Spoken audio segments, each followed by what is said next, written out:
Your excellency, प्रधानमंत्री जी, दोनों देशों के डेलीगेट्स, मीडिया के सभी साथी, नमस्कार।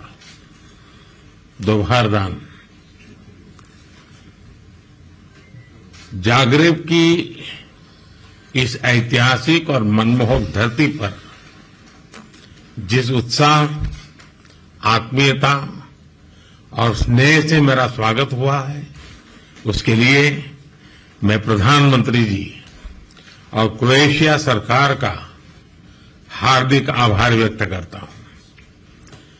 किसी भी भारतीय प्रधानमंत्री की क्रोएशिया की ये पहली यात्रा है और इसका सौभाग्य मुझे मिला है।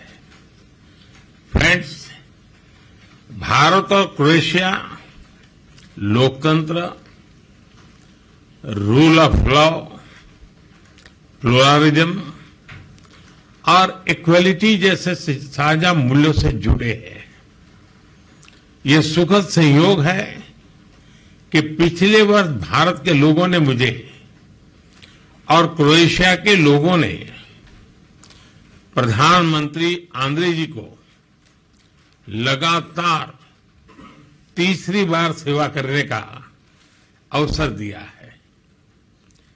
इस जनविश्वास के साथ हमने अपने तीसरे कार्यकाल में अपने द्विपक्षीय संबंधों को 3 गुना गति देने का निर्णय लिया है।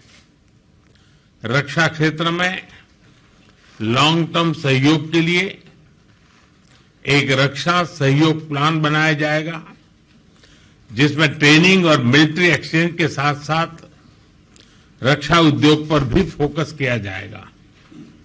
ऐसे बहुत से क्षेत्र हैं जहां हमारी अर्थव्यवस्थाएं एक दूसरे की पूरक हो सकती हैं। हमारे इन क्षेत्रों को चिन्हित किया गया। हमने द्विपक्षीय व्यापार को बढ़ाने और विश्वसनीय सप्लाई चेन तैयार करने के लिए कई क्षेत्रों में सहयोग बढ़ाने का निर्णय लिया है। हम pharma, agriculture, information technology, clean technology, digital technology, renewable energy, semiconductor, ऐसे कई महत्वपूर्ण विषयों में सहयोग को बढ़ावा देंगे। शिप बिल्डिंग और साइबर सिक्योरिटी में सहयोग बढ़ाया जाएगा। भारत की सागरमाला परियोजना के तहत हो रहे पोर्ट मॉडर्नाइजेशन, कोस्टल जोन के विकास और मल्टी मॉडल कनेक्टिविटी में क्रोएशिया की कंपनियों के लिए भी व्यापक अवसर है। हमने अपने एकेडमिक इंस्टीट्यूशंस और सेंटर्स के बीच ज्वाइंट रिसर्च और कोलैबोरेशन पर बल दिया है।